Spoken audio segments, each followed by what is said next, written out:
इस वीडियो को देखने वाला शायद ही कोई होगा जिसने राम मंदिर विवाद के बारे में ना सुना हो।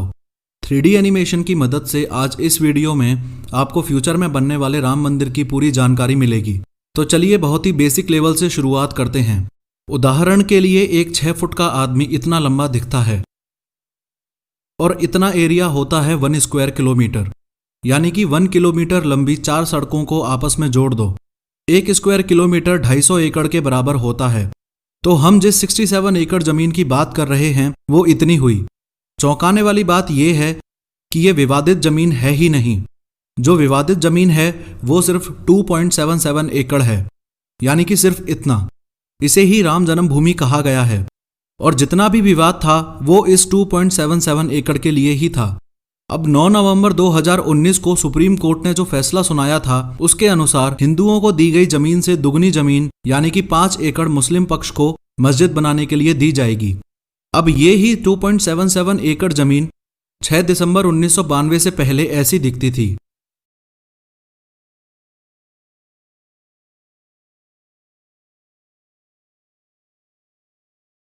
मस्जिद, सीता की रसोई, राम भंडार और राम चबूतरा। और 6 दिसंबर 1992 को विश्व हिंदू परिषद और बीजेपी से जुड़े 1.5 लाख लोगों ने मिलकर मस्जिद गिरा दिया। उसके बाद ये जमीन विवादित मसला बन गई। मस्जिद इसलिए गिराया क्योंकि हिंदुओं का मानना था कि इस जमीन पर ही श्री राम भगवान का जन्म हुआ था और 16वीं शताब्दी में मंदिर तोड़ के बाबरी मस्जिद बनाया गया था। खैर, 2020 के अंत तक तैयार होने वाला राम मंदिर कुछ ऐसा दिखाई देगा।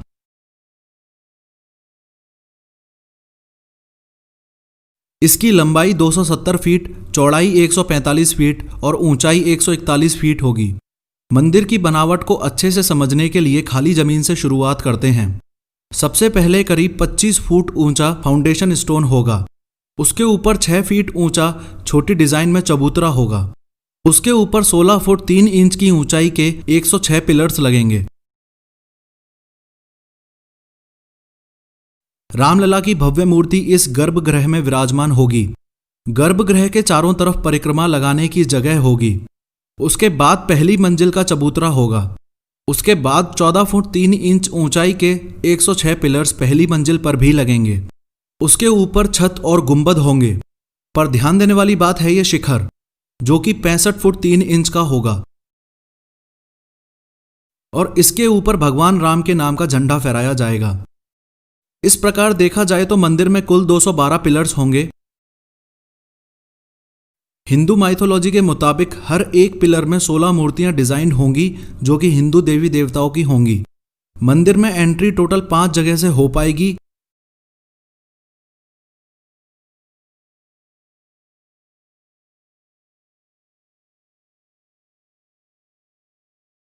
लेकिन मेन एंट्री इस जगह से होगी जिसे सिंह द्वार बोला जाएगा। पूरे मंदिर में कुल 24 दरवाजे होंगे जिनकी चौखटें संगमरमर के पत्थर से बनाई जाएंगी। जो मेन दरवाजा होगा वो मकराना के सफेद संगमरमर के पत्थर से बनेगा।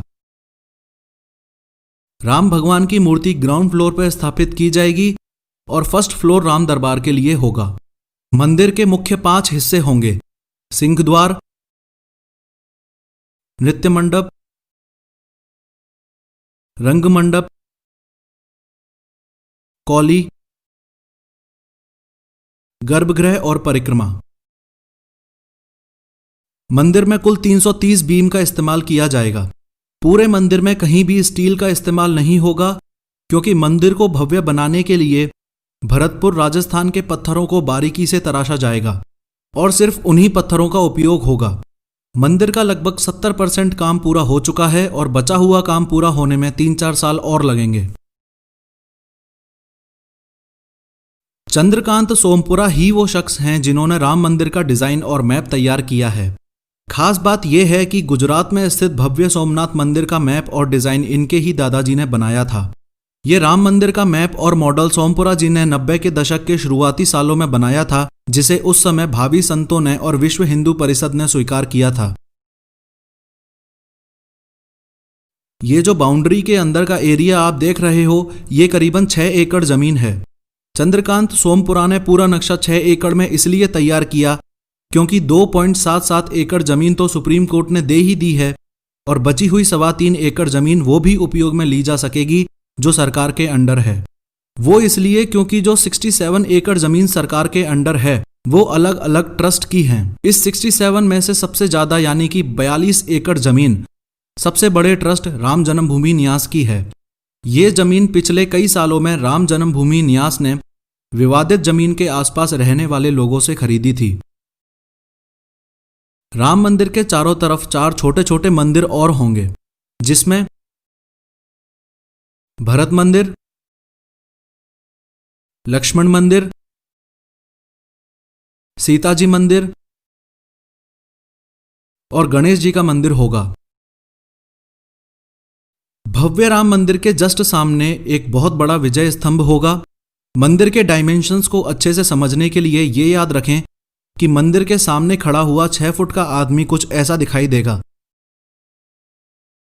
और मंदिर की साइड एंट्रीज पे खड़ा हुआ 6 फुट का आदमी कुछ ऐसा दिखाई देगा।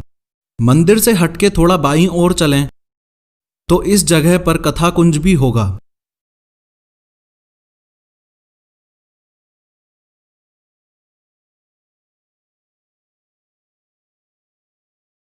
इसमें टोटल 4 जगह से एंट्री पॉसिबल होगी। रामकथा, महाभारत, रामायण, रामलीला जैसे स्टेज प्लेज के लिए यह जगह तैयार की गई है। इसके थोड़ा सा बगल में इस जगह पर रिसर्च सेंटर भी बनाया जाएगा।